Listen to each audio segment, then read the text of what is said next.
Baba, mimi nilikuwa nafikiria wanasiasa wako na shida ngumu sana, kwa sababu kila mtu akikuwa na shida anapigia wanasiasa kura. Simu. Sasa wewe fikiria hawa mapasta na wao ndio wanashinda na hawa watu hapo.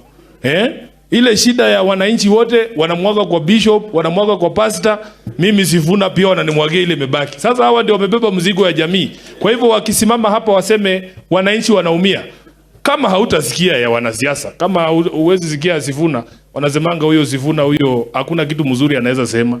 Lakini siku watafanya kitu mzuri nitasema. Kufikia sasa sijaona. Yani niseme tu na hakuna kitu mzuri wamefanya.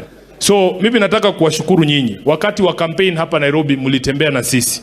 Katika constituency zenu mliniombea kura na nataka niseme asante. Hawa viongozi wa Westlands hapa, Mheshimiwa Timu Wanyonyi aliniombea kura. Hakuna mahali Westlands team alikuwa anaenda bila kuniita, anasema twende tuongee na watu wa Westlands wanipatie kura pia mimi.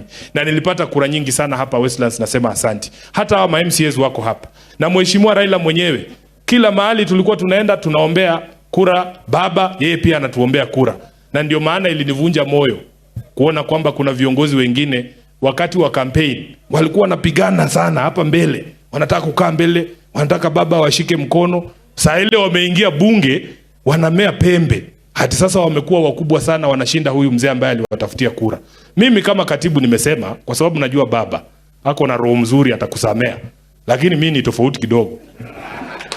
Mimi nikiwa bado katibu mkuu wa chama nitakukumbusha ya kwamba wakati ambapo chama kilihitaji usimame na wananchi wa Kenya, wewe ulikataa kusimama na wananchi. Kwa hivyo mimi usiniingize kwa vitu yako. Kila mtu afanye nini? Abebe mzigo wake na msalaba wake.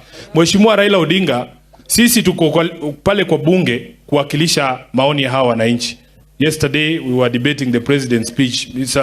Mheshimiwa Raila, these people in bunge never allow me to say things because